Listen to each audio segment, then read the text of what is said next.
During his interview this morning on the Pix 11 Morning News, Dr. Anthony Fauci warned we should brace ourselves for a rough COVID winter. You know, we're now averaging about close to 400,000 cases per day. It is going to go higher than that. I can't give you an exact number, but it will continue to go up at least a few 100,000 per day.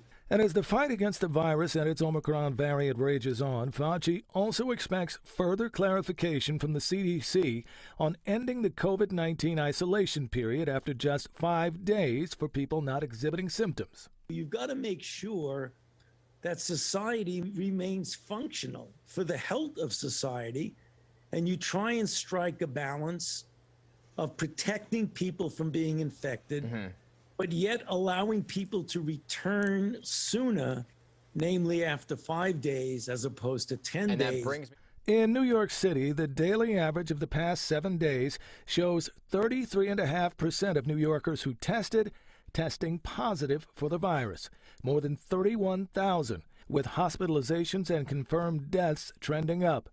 Confirmed COVID cases and hospitalizations statewide in New York and New Jersey are also trending up. We're not in a good place. I'm going to be really honest with you. This is the winter surge we predicted.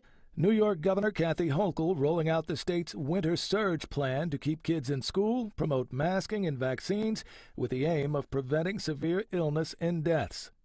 Today, the FDA authorized Pfizer vaccine boosters for children ages 12 to 15, 5 months after their last full dose of the vaccine. So it's important for two reasons. One is that those who may have gotten their vaccine 5 months ago will now be eligible during this Omicron surge.